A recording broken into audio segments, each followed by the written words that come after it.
everyone, welcome back to my channel. For anybody new here, my name is Zion and we talk about all things money. So I am doing a segment where I talk about increasing your credit score and giving you guys tips, tricks, and hacks to actually increase your credit score. And so today we're going to talk about how to pay your credit card in order to increase your credit score. We're going to do that through credit utilization. So there's two main terms that you're going to have to know for this video, and it's credit utilization and cycle close date or a statement close date.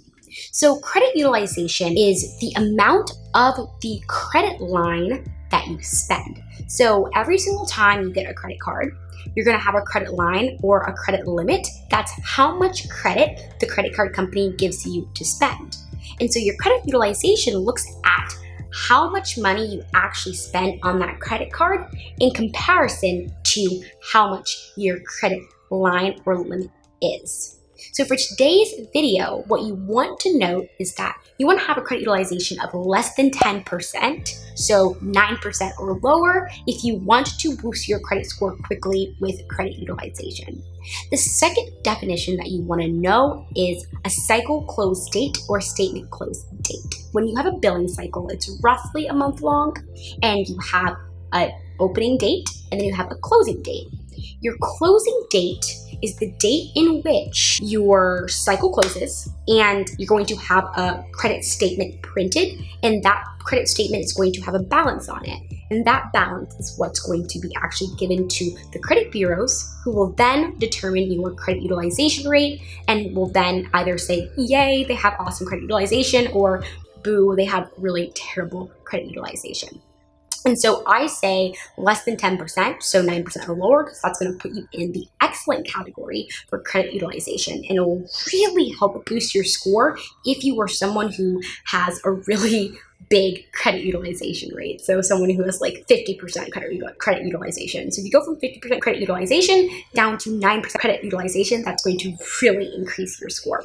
So there's two ways to figure out what your cycle close date or your statement close date is. You can actually pull up a few credit statements of yours, and it will show you what your credit cycle is. And you're going to see two dates, the starting date and closing date. That closing date is your cycle close date or your statement close date.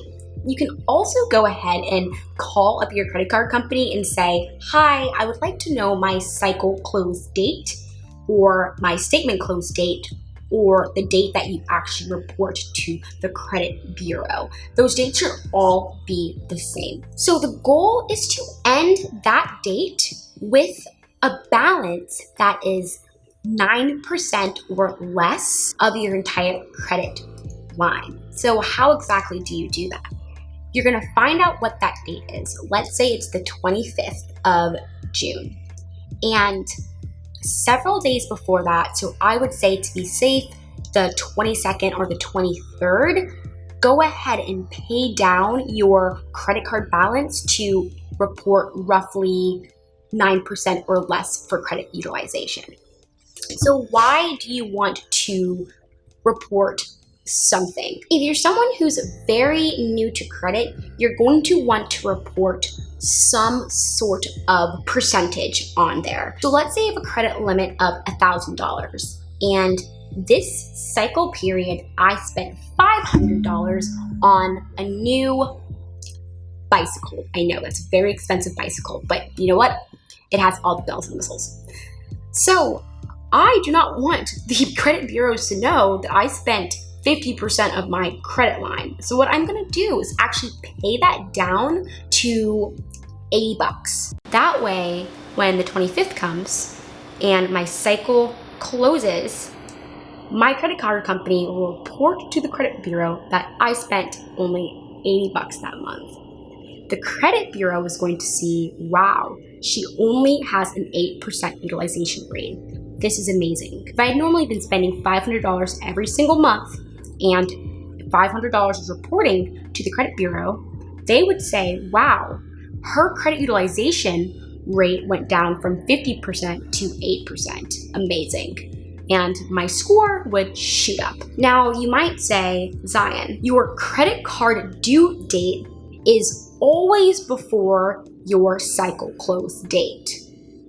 Or you might say, Zion, my credit card due date is actually before my cycle close date. Or in other words, my credit card due date is before when my credit card company reports to the bureau.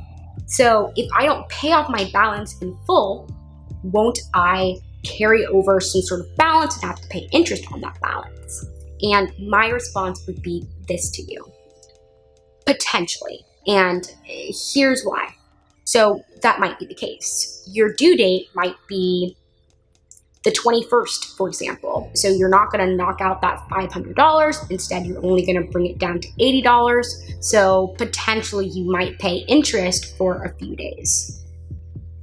But it's important to note that the way in which I'm telling you right now is a method that you used if you are someone who has a very high credit utilization rate and you want to build your credit.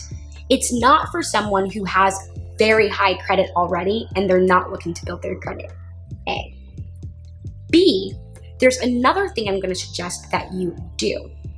So if you're someone and you're in a position to get another credit card, I would advise that you get a credit card that has something called a 0% APR introductory rate special.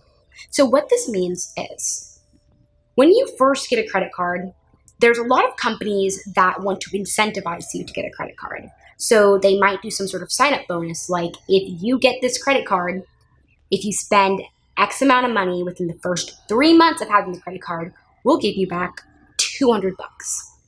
Another one that they do is something called a 0% APR introductory rate, meaning you don't pay any interest for a certain amount of months. So during that time, you really want to take advantage of doing the strategy I'm talking about right now if you're someone who doesn't have a high credit score and you're looking to increase your credit score super fast. And so I've actually made a video where I talk about a number of credit cards that actually offer this APR introductory rate. So I'll link that video right here so you can go take a look at it. But I can also do another video solely specifically dedicated to credit cards that do this and rank their credit cards by the ones that have the longest 0% introductory APR rates, because they definitely do vary. For example, I have a Discover credit card and I also have a Chase credit card, and my Discover credit card is a 0% APR introductory rate was longer than my Chase's credit card. So it very much depends on your credit card company, and even more specifically too on the type of credit card you get at that credit card company. But if your goal is to not pay interest whatsoever, then I want you to go ahead and watch this next video that's going to pop somewhere on the screen, and I will show you how to pay your credit card in such a way that you avoid paying interest at all cost. All right, guys. I hope you guys enjoyed this video. That's all for today.